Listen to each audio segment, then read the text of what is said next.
pourrais titrer cette partie l'Odyssée de l'espace du jeu vidéo parce que la Fondation de l'espace a décidé de s'appuyer, entre autres, sur le média jeu vidéo pour susciter des vocations, pour intéresser les plus jeunes au métier du spatial. Et on va en parler avec la directrice de cette jeune fondation, Pascale Alix. Bonjour. Bonjour. Dans les grandes lignes, parce que c'est tout jeune, ça a à peine un an, la Fondation de l'espace, pourquoi ça a été créé et quelles sont ses raisons d'être ? En fait, la Fondation de l'espace, elle a été créée vraiment pour rapprocher durablement le spatial de la société. L'idée, c'est vraiment de faire du spatial une culture commune. Et on voit qu'aujourd'hui, le spatial, il est très éloigné, en petit mal des citoyens, il est méconnu, alors qu'on l'utilise tous les jours dans notre quotidien. Donc, on voulait vraiment essayer de travailler ça, travailler ce lien, faire les ponts entre des univers qui ne se connaissent pas particulièrement. Voilà.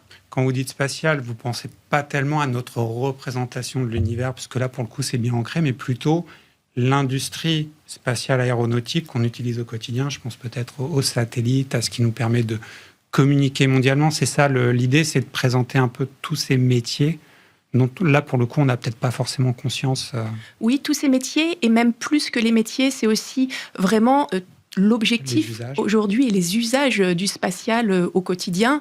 On est quand même ancré dans un univers et un imaginaire assez américain depuis une cinquantaine d'années. Invasion extraterrestre, par exemple. Oui, cette fameuse conquête de l'espace. Et c'est vrai qu'on en oublie parfois que 99% des satellites sont tournés vers la Terre, sont là pour nous, pour protéger la Terre, pour nous aider en tant que citoyens à vivre mieux aussi sur Terre. Par exemple pour la météo ou pour les communications. La Fondation, elle s'appuie sur plusieurs axes. Et donc j'ai vu, il y a le jeu vidéo bien sûr, il y a le cinéma. En fait, la stratégie, c'était quoi ? C'est d'aller sur du narratif, sur du ludique pour toucher plus de monde ? Alors en fait, la Fondation, elle est basée sur 3 piliers. Le pilier science et éducation, le pilier vision et narration et le pilier protection de la Terre. Donc en fait, là, le projet qu'on a lancé sur la Space Game Jam, deuxième pilier. Voilà, ça fait partie du... Alors, je dirais qu'il est transverse même.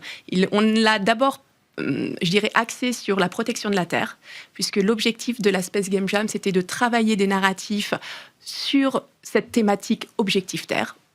Mais on voit bien qu'en fait, il touche également le pilier sciences et éducation, puisque cette Space Game Jam est destinée à des étudiants, toutes spécialités confondues, pour justement mixer différents univers des sciences sociales, mais aussi plutôt des sciences dures, de la technique, de la musique, de l'artistique.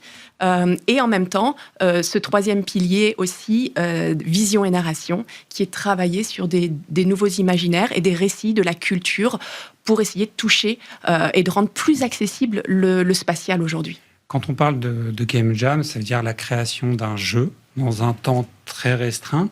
Là, pour le coup, vous attendiez quoi ? C'était quoi, on va dire, le cahier des charges pour les participants ? Ils travaillaient à combien sur un projet de jeu et quel type de jeu ils devaient créer ? Alors là, les équipes se sont regroupées entre 4 et 6 joueurs. On a eu au final 24 équipes qui ont été construites. Il y a eu un succès, je pense. Pour une première édition, on a eu plus de 150 étudiants qui ont participé. Accompagnés par des professionnels du jeu vidéo ? Oui, alors du jeu vidéo, mais surtout aussi de l'industrie spatiale. C'est-à-dire qu'on avait des mentors, donc on a eu entre 11 ou 15 mentors sur toute la durée du jeu, puisque ça a duré 10 jours.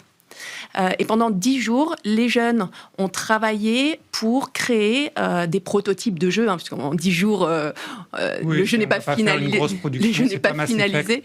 Mais ce qui est intéressant, c'est vraiment cette rencontre entre les jeunes et des ingénieurs, des scientifiques. Et je pense que c'est ça qu'ils en retirent à la fin. Ils nous ont dit, nous, on a vraiment apprécié cet échange et de découvrir ce que c'est aussi à quoi sert le spatial aujourd'hui. Plus que découvrir comment faire un jeu. Pascale Alix, je le rappelle, directrice générale de la Fondation de l'espace. On regardera ce qui se passe l'année prochaine pour la prochaine Space Game Jam. Cette émission est terminée. J'en profite, c'est la dernière de la saison, pour adresser un message à mon ami et confrère Christophe Glaise, qui est toujours emprisonné en Algérie depuis 1 an. Et on a hâte qu'il revienne auprès des siens.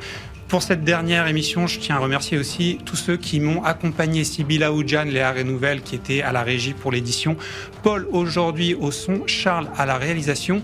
N'oubliez pas, on revient l'année prochaine avec toujours la même devise. Jouer, c'est bien, et jouer intelligemment, c'est mieux.